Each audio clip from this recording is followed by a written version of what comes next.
জালেমের জুলুম থেকে মুক্ত হয়েছি, কিন্তু নতুন ফ্যাসিস্টের জন্ম হবে না, এটার কোনো গ্যারান্টি নেই। ১৬ বছরে ফ্যাসিস্টরা বিভিন্ন মাদ্রাসাকে কুক্ষিগত করেছে। ইসলামের বিরুদ্ধে, ইমানের বিরুদ্ধে যারা কাজ করবে তাদের প্রতিহত করবে বলে জানান হেফাজত ইসলাম বাংলাদেশের নেতাকর্মীরা। চট্টগ্রাম মহানগরী হেফাজত ইসলাম বাংলাদেশের বাকুলিয়া থানা কাউন্সিলে এমনটাই মন্তব্য করেছেন নেতারা।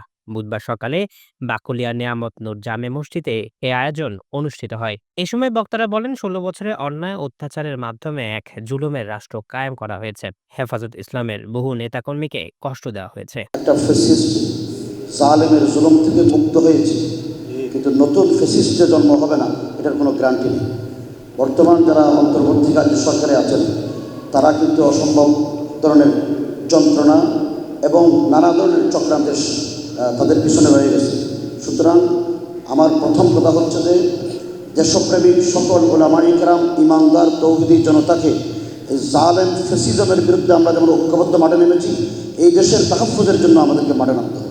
হেফাজত ইসলামের কেন্দ্রীয় কমিটির নেতারা বলেন, ফ্যাসিস্টের উৎখাত করলেও নতুন ফ্যাসিস্ট জন্ম হবে না, এর কোনো নিশ্চয়তা নেই। তাই সবাইকে ঐক্যবদ্ধ থাকতে হবে।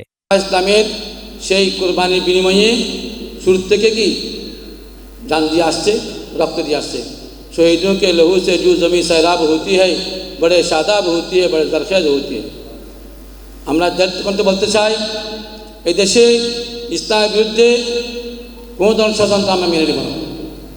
ওই জন্যই আপনি রাজনৈতিকভাবে যে দল করেন না কেন, হেফাজত রাজনৈতিক দল নয়।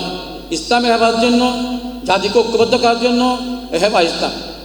সব দল মত নির্বিশেষে আমরা এদেশে মুসলমান হেফাজত ইসলামের পতাকাতে ঐক্যবদ্ধ আছি, থাকবো ইনশাআল্লাহ। অনুষ্ঠান শেষে হেফাজত ইসলামের বাকুলিয়া থানা কাউন্সিল সভাপতি নির্বাচিত হন মাওলানা জয়নাল আবেদিন কুতুবী। সাধারণ সম্পাদক মাওলানা ইকবাল খালিদকে সদস্য ঘোষণা করেন। জুলকারনাইন, দৈনিক আজাদী।